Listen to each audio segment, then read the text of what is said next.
So, are sports cards supposed to be all about ripping open packs all of a sudden? There's this trend all over the internet telling people that if you want to make money with sports cards, you should be buying boxes, ripping them open on camera, and hoping you pull something rare because that's how the pros do it. This couldn't be more false. Ripping packs is gambling, plain and simple. It's fun, it's exciting, but it's random. You have zero control over what's inside, and the people who lose never post their results. The companies who make the boxes are the ones who win. The breakers win. But beginners, they almost always get crushed.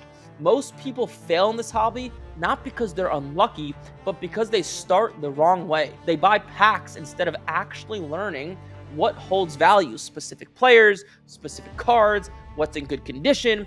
After more than a decade of buying, grading, and selling sports cards, I can tell you exactly why 92% of people fail and exactly how you can fix it, even if you're a total beginner. So let's jump in. Number one, breaking open packs, boxes, and gambling. If you don't know what this is, the way sports cards works is all these cards that come into existence came from a pack or a box or a case, and it's fun to open these. And you guys may have seen the ads online saying, hey, look, I just pulled this $20,000 card out of this $5 box. And what I find ironic about this hobby is there are people out there that might call me a scammer because I teach people how to make money with this stuff. The ones who are running ads, like these companies like Topps and Upper Deck and Panini and whatnot, I'm not saying what they're doing is wrong because it's what drives the hobby, but they're giving the false illusion that you can make money gambling. It is mathematically impossible. And yes, there's that lucky person once in a while that hits for 50 grand from the slot machine, just like there's someone that might pull a one-of-one Victor Wembanyama card, but 99% of people are not going to make money. It is gambling. I actually spoke with a sports card shop owner who sees people rip open boxes and cases and packs all day long. He sees hundreds and hundreds of them a week, and he did the math, and he told me that 15% of people who spend money on either a box, a case, or a pack make their money back. That's not that good. You're actually better off going to the casino and playing roulette or playing blackjack, okay? So that's why breaking open packs and boxes is bad. To piggyback on top of that, it is addictive. I've had friends lose all the money they've had from sports gambling and just gambling in general. And gambling is addictive. It is a disease, which is why I find it so crazy that so many of these online companies are just allowed to freely run ads and promote the idea of gambling, because a lot of people don't have the discipline to control themselves. If you guys have ever sports gambled before, right? On a Sunday, you might make some bets at 1 o'clock on the first games and lose a few bets, then you want to make your money back, and then you lose those and you want to make your money back again. It's addictive. It is. Very few people can control themselves. And because of that, you might spend $20 to see how it goes. Oh, that was fun. That gave me a thrill, but I didn't get to win anything.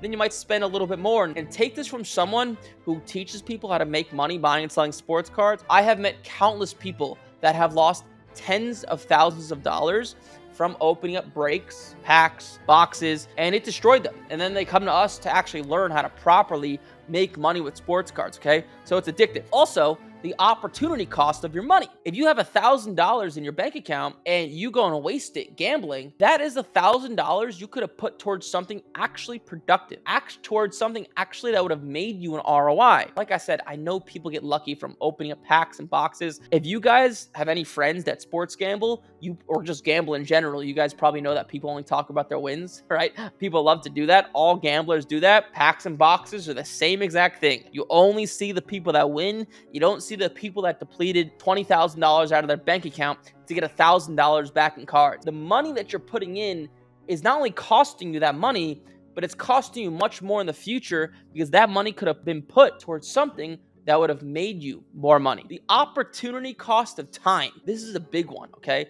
Everybody who I meet, for the most part, says their time is valuable. Whether it's true, whether it's not true, there's value to someone's time. When you're addicted to opening up packs and boxes and breaking and all that good stuff, you're wasting a ton of time, right? An hour, 2 hours, 3 hours a day looking at lives on Whatnot or eBay or Fanatics or wherever. That time could be put towards something productive, right? That's why it's called opportunity cost. And number two, something you guys probably have not thought of, is when you open up a lot of packs and boxes and breaks and all that stuff, you probably realize you get all these low-end cards, these cards that are $1, 50 cents, $2, $5, $3, $8, and you pile up a ton of them. These are not just cards you want to throw away because they end up mounting to like a few $1,000s. But if you have let's say $1,000 worth in cards, but it's in 300 cards. What do you do with them? Everybody has these low-end cards from opening up packs and boxes, and you waste so much time trying to nickel and dime and sell these $2, $3, $4 cards. So not only do you waste your time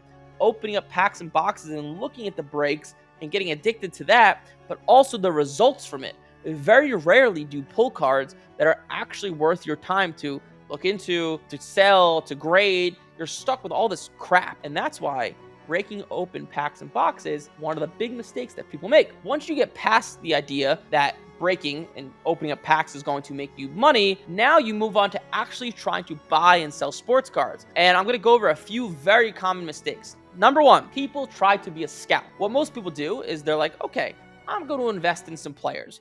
I'm going to buy a bunch of Jayden Daniels because I think he's a good player. Trying to guess who the next Patrick Mahomes is a very inefficient way to make money. Most young players fail. And yes, I know people get lucky. I'm talking about overall. Most young players fail. Just look at this year's NFL, 2025 NFL. You had Michael Penix, Drake May, Jayden Daniels, Bo Nix, and Caleb Williams. Drake May is, as I'm speaking right now, this could change. Drake May is the only guy where his value is worth more than it was at the beginning of the season. Michael Penix, down a lot. Jayden Daniels is down 50%. Most guys just don't live up to that hype.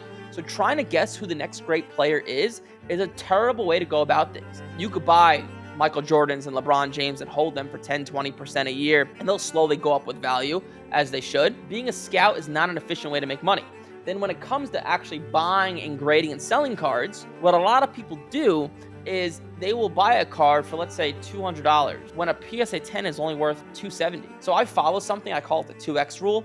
I want to at least double my money when I buy a card to grade. So if I'm buying a card for $100 and it's going to cost me $20 to get it graded, another $10 to ship it, after all those fees, I want to at least net double my money. So if I'm into the card for $130, I want to at least net $260 back in my pocket. That's my rule of thumb. If I can't do that, I don't buy the card. I see people buy cards for $10 when a PSA 10 is $30. How could you do that?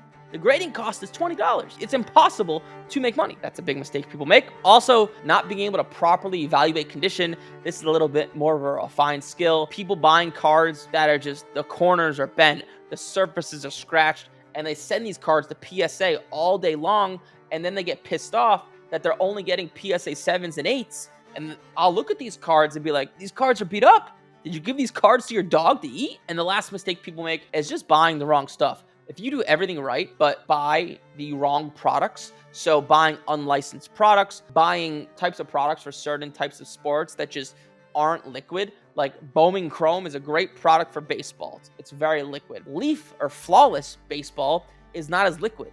It's unlicensed. It's hard to sell, and you could only make money on a card if it's liquid and you could actually sell it. So those are some of the common mistakes people make, and that is why 92% of people fail when it comes to making money with sports cards. And that's why all you older guys who are watching this that get into sports cards, that's why your wives hate it. Not because they hate all the cards in the house. They hate it because they think you're blowing money, and you probably actually are. But hopefully you enjoyed this video. There will be a free PDF down below going over this stuff in detail so you can print it out, have it on you. That could help you. And I'll see you guys in the next one.